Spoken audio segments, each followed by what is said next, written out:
Assalamualaikum warahmatullahi wabarakatuh. Selamat pagi Bapak dan Ibu.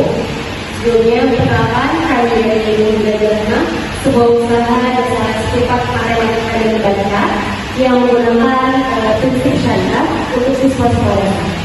Terima kasih atas waktu yang kita berikan pada kesempatan ini. Pada kesempatan ini kami akan menjelaskan sekaligus mengenalkan peluang kerjasama pembelajaran syariah untuk mengembangkan usaha rumah belajar anak. Pada kesempatan ini saya akan mempresentasikan apa sih rumah belajar anak ini. Di sini ada beberapa bisnis, yang isinya ada bisnis lalu teman-teman.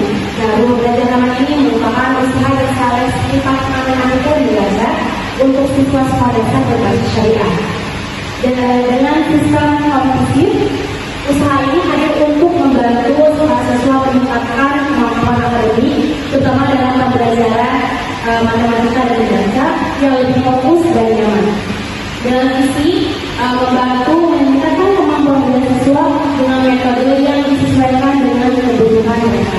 Nah, layanan ini juga menjalankan berdasarkan prinsip syariah dengan mengedepankan kejujuran, amanah, dan menggunakan akal pikiran. Selanjutnya, yang akan saya jelaskan yaitu produk atau layanan yang ditawarkan oleh Ilmu Belajar. Ilmu Belajar ini menawarkan usaha atau layanan tes sifat matematika dan membaca bagi sekolah dasar dengan sistem kompetitif. Layanan ini juga memiliki keunggulan pembelajaran yang lebih fokus, nyaman, dan yang disesuaikan dengan kemampuan masing-masing siswa, serta biaya yang ditawarkan dalam usaha ini yaitu cukup terjangkau. Dalam pelaksanaan usaha ini juga menggunakan pembiayaan syariah yaitu akad mujarab dengan biaya disepakati di awal, cara jelas dan juga dari biaya hak dan kewajiban kedua belah pihak ini dijelaskan secara jelas dan tidak ada yang merasa dirugikan. Baik, selanjutnya kita akan menjelaskan analisis pasar dan harga konsumen dari rumah belajar ini. Rumah belajar ini menargetkan siswa sekolah dasar yang menjadi target konsumen yang membutuhkan bimbingan belajar tambahan. Untuk mendukung pengembangan usaha ini, kami menawarkan kerjasama berbasis akad murobaah, di mana investor ini menyediakan kebutuhan usaha untuk pembiayaan kami melakukan pembayaran atau pembiayaan akad murobaah sesuai kesepakatan yang dilakukan dengan secara transparan, jujur, dan aman. Terus selanjutnya di sini kami akan menjelaskan rencana operasional dan manajemen. Di sini struktur rumah belajar ini masih dikelola secara mandiri pada tahap awal pengembangan usaha agar usaha ini berjalan dengan terstruktur. Lalu di sini ada peran dan tanggung jawab. Pengelolaan usaha ini mencakup dari awal pendaftaran siswa, terus pembagian jadwal belajar, lalu dimulainya pembelajaran dan terakhir diakhiri dengan evaluasi pertama pembelajaran siswa. Lalu pemasarannya juga dilakukan media sosial dari lingkungan sekitar dan juga dari promosi mulut ke mulut. Selanjutnya kami akan menjelaskan proyeksi keuangan dan kebutuhan investasi.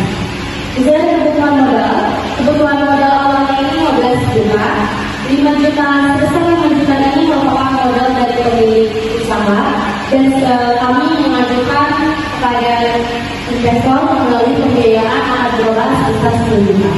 Modal ini kami gunakan untuk membantu pembelian media pembelajaran, kemudian modul belajar, lalu promosi dan pengembangan usaha serta peralatan pendukung pembelajaran.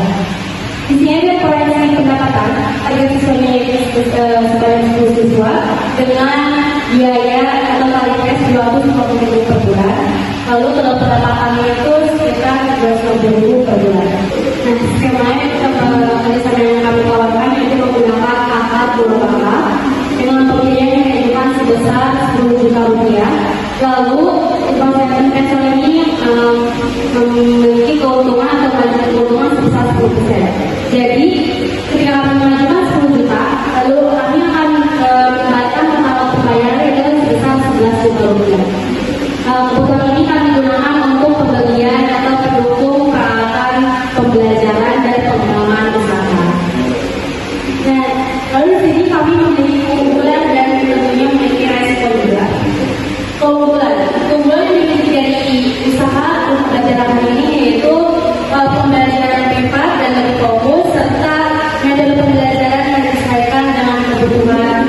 siswa sistemnya yang inklusif dan berbasis prinsip syariah.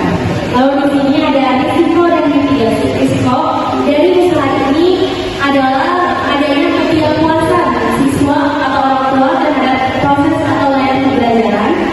Maka dari itu, mitigasi dari usaha kami dilakukan yaitu mengevaluasi setiap pembelajaran pada orang tua, lalu menjaga komunikasi yang baik dengan orang tua, dan pastinya selalu meningkatkan layanan kualitas pembelajaran. Baik Bapak Ibu, sebelum saya menutup presentasi yang disampaikan, saya akan menyebutkan rumah belajar anak ini memiliki peluang yang baik untuk terus berkembang dengan target pasar yang jelas dan layanan yang bermanfaat bagi masyarakat. Nah, oleh karena itu, kami mengundang Bapak dan Ibu untuk menjalin kerjasama menggunakan pembiayaan syariah dalam mendukung pengembangan usaha rumah belajar ramah yang dijalankan dengan cara profesional dan menerapkan prinsip kejujuran, amanah, transparansi, dan etika bisnis secara konsisten. Bapak Ibu, terima kasih atas kesempatan yang diberi. Sebelum saya tutup, izinkan saya untuk berpantun. Belajar membaca dan berhitung agar masa depan semakin cemerlang. Terima kasih atas perhatian yang didukung. Semoga usaha ini